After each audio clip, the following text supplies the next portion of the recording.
पुन्हा मिळेल की नाही आम्हाला माहिती नाही, पुन्हा माझ्या मामाची मेंढी माऊली या गावामध्ये येईल की नाही आम्हाला माहिती नाही, परंतु माझ्या मामाचं दर्शन आम्हाला एकदा मरणाच्या आधी व्हावं या प्रत्येक भक्ताच्या मनात इच्छा निर्माण झाली पाहिजे। बघा असे कित्येक भक्त आहेत की त्या भक्तांना माझ्या मामापर्यंत जाता येत नाही। या मेडद गावामध्ये सुद्धा किती म्हातारे कोतारे भक्त असतील, त्यांना मामापर्यंत जायला जमणार नाही। कोणाच्या गुड घेतात, कोणाला जायला दिसत नाही, कोणाला ऐकू येत नाही, मनात इच्छा आहे पण पोरं लावित नाही, घरचे पाठवित नाही, मनात इच्छा आहे घरी अडवायला पण कोणी नाही, पण जवळ पैसा नाही।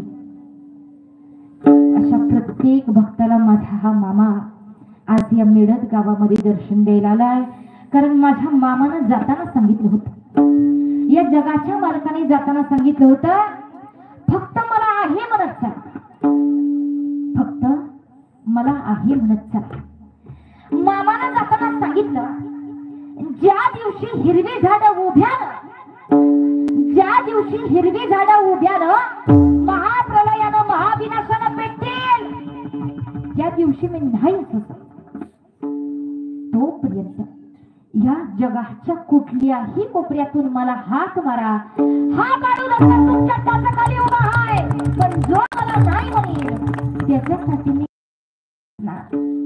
म्हणून माझ्या मामाला प्रत्येकाने आहे म्हणत चला।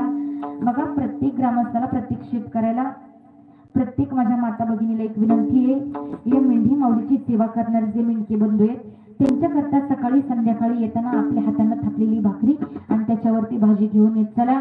प्रत्येक शेतकऱ्याला विनंती आहे की माझ्या मामाच्या मेंढी माऊलीचं पाऊल आपल्या शेताला लागलंच पाहिजे, कारण ही साधी सुधी मेंढी माऊली नाही, जगाच्या मालकानं जिची उत्पत्ती केली आहे, वारुळातून उत्पत्ती झाली आहे, या मेंढी माऊलीला आपल्या शेतामध्ये घेऊन जाण्याचा प्रयत्न करा। पुन्हा एकदा सर्वांच्या चरणी मस्तक ठेवते। आपला चालू असणारा कीर्तनाचा कार्यक्रम तुम्हाला भक्तिमय छाया YouTube चॅनल वरती पाहायला मिळणार आहे।